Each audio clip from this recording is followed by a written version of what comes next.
Assalamualaikum warahmatullahi wabarakatuh.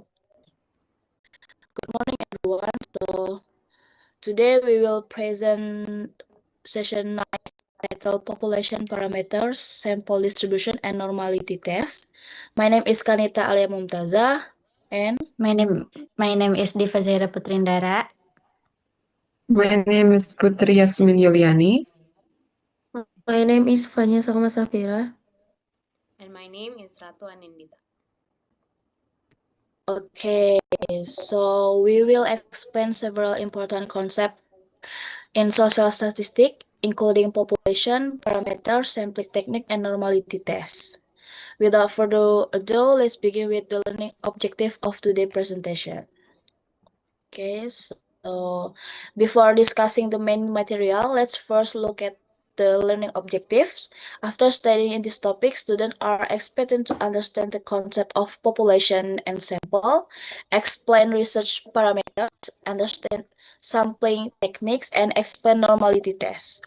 These concepts are important because research often cannot study every member of population. Therefore, we need proper statistical method to collect, analyze, and interpret data accurately. Now, let's start with the first concept, which is population. Okay, so a population is the entire collection of objects or subjects that share certain characteristics and become the focus of a study. In research, a population includes all individual or elements that researchers want to investigate. A population has several characteristics. It includes all research subjects, possesses certain characteristics, and serves as the source of research data. For example, if we conduct a study about student satisfaction at University X, then all students at University X are considered the study population. After understanding what a population is, the next question is how do we describe the characteristic of a population? This brings us to the concept of population parameters. Okay, so a population parameter is a numerical value that describes the characteristic of an entire population. Population parameters have several functions. They provide an overview of population characteristics, help researchers analyze data, and serve as basis for making research decisions. Parameters are used to understand the entire population. However, when the population is very large, research usually estimate these parameters using data obtained from a sample. Some common examples of parameters are the mean, median, mood, variance, and standard deviation.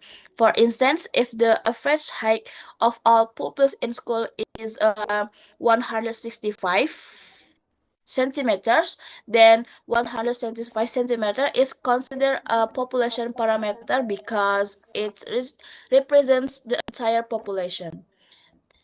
Okay, so that concludes my part about population and population parameters. Next, we will continue with the discussion of the types of parameter and other statistical concepts. So,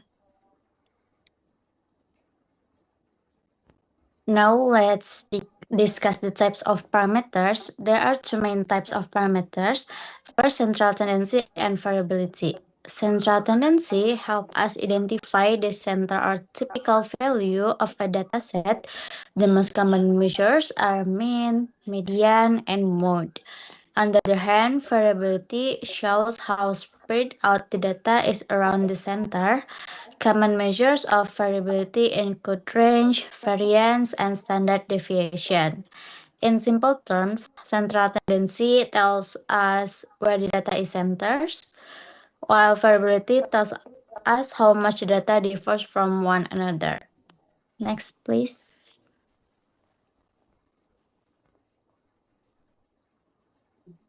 Next slide, please. Now let's move on to the concept of a sample. A sample is a smaller group selected from a larger population. The purpose of a sample is to represent the characteristic of the entire population. Researchers use sample to draw conclusion about the population without having to study every single member. This is important because some population can be very large, making data collection difficult and time consuming. To produce accurate results, a sample should reflect the characteristic of the population as closely as possible. For example, if a company has 3,000 employees, it may not be practical to survey all of them. Instead, researchers can select a smaller group of employees as a sample.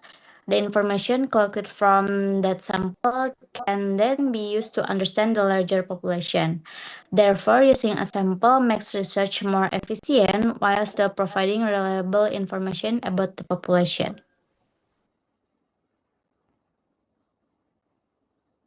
Okay, now I'll be talking about the sample techniques by using an example of TikTok videos. Okay, imagine you are a social media analyst or content creator on TikTok, on where the past 3 years you've uploaded around 10,000 videos, and then you want to analyze those videos, but of course you cannot analyze all of them. So that's why we will use sample techniques.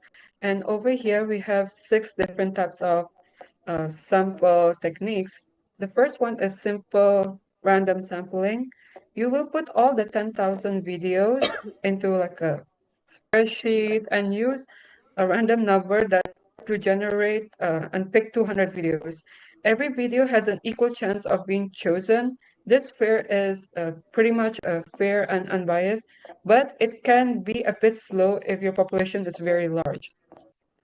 Following that is the certified sampling.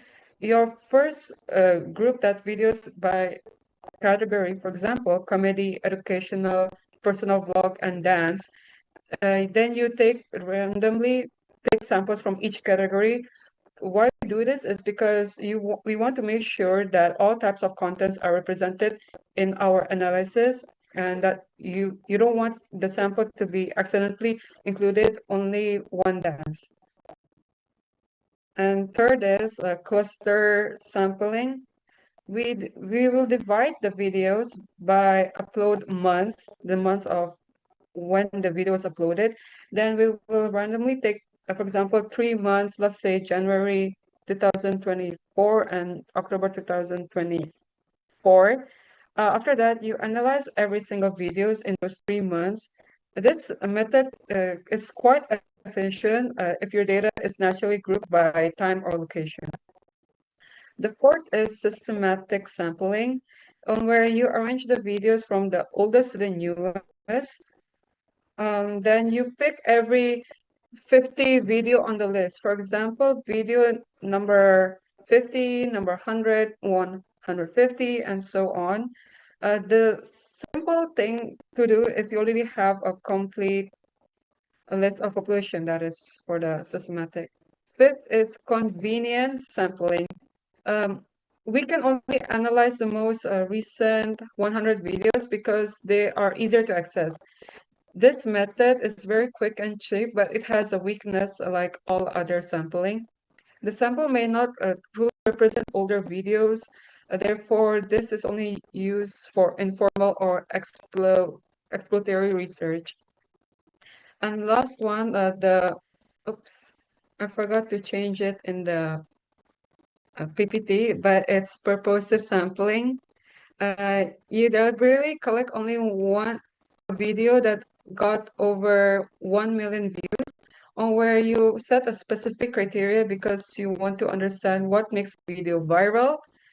This method is quite common in qualitative research, but your result will apply to viral videos and not all viral videos. Next. Okay, now we will head into, I forgot to remove the top one, I'm so sorry. We will head into the determining sample size. For the first one is the coherent formula. We use this when the population is extremely large or infinite. For example, if you want to analyze all TikTok videos uploaded worldwide today, we pretty much cannot because there's infinite population. And the formula is that, which is, yeah, to get the answer. And if you were to calculate with the example I've put in the PowerPoint, we could say Z is the confidence level for 90%, 95% confidence. P is the estimated population. If we're not sure, we can use 0.5 or 50. And E is the margin of error. We will, and when you calculate it, eventually the population is infinite, meaning all TikTok videos in the whole world, you still only need about 384 videos in your sample. And for the last one, the Solvian sampling. 1 minute. For the Solvian sampling is you use this when you know the exact amount of the population. In our case, we know there are exactly around 10,000 videos, like I mentioned before. So that's the formula and that's the calculation on where N is the population size, which is 10,000 videos, and E is the margin of error. Let's say we want 5% of error, which is 0.5. And lastly, when it comes to the calculation, according to the formula, we need to analyze 385 videos out of 10,000 to get result with 95 confidence. That means you can save a huge amount of. That's it. Relationship between population, sample, statistic, and parameter. After discussing population, sample, and parameter individually, it is important to understand how these concepts are related to one another. To illustrate this relationship, let's use a simple case study about student daily food expenditure. First, the population refers to the entire group being studied. In this case, the population consists of all university students whose food expenditure is being investigated. From this population, a sample of 31 students was selected to participate in this survey. Using the data collected from the sample, the researchers calculate a statistic, which is a numerical value obtained from sample data. This statistic is then used to estimate the parameter, which represent the true characteristic of the entire population. In this case, the parameter is the actual average daily food expenditure of all university students. Therefore, the relationship is straightforward. A sample is selected from the population, statistics are calculated from the sample data, and those statistics are used to estimate population parameters.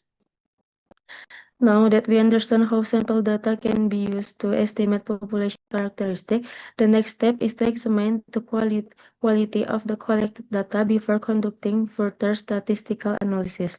One important aspect that researchers need to assess is whether the data are normally distributed. Next,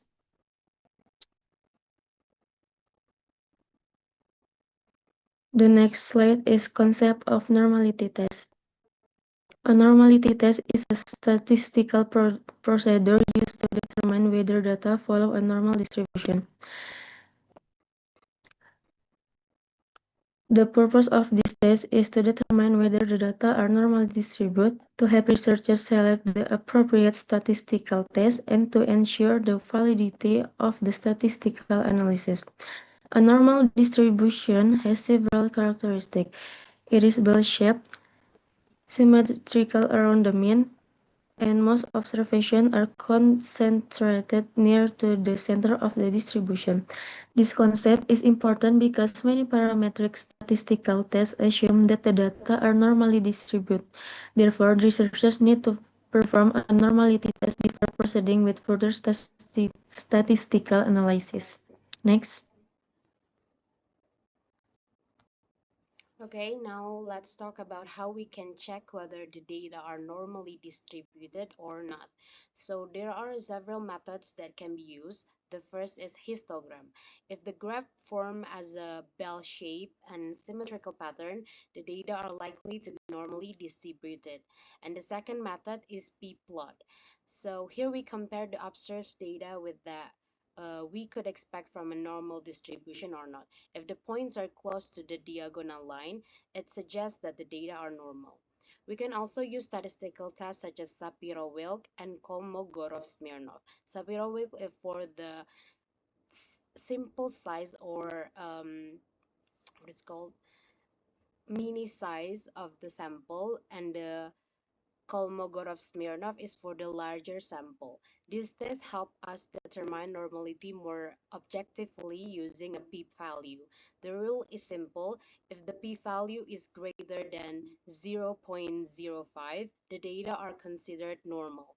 But if it's less than 0.05, the data are not normally distributed. So you can see for example here, the survey data, our case study, both p-values were below 0.05, which means our data were not normally distributed.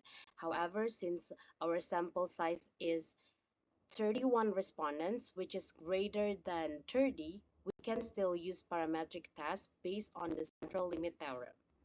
Next, please.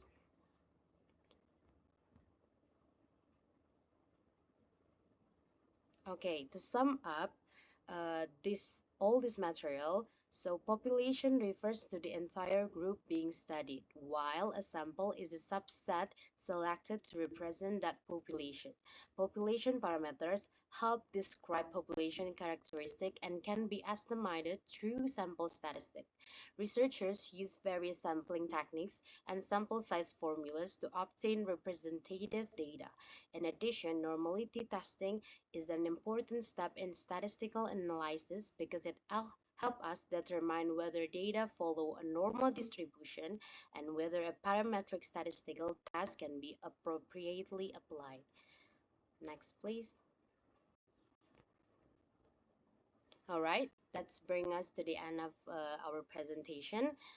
We hope this presentation can help you gain a better understanding the concept of population and its role in social statistics.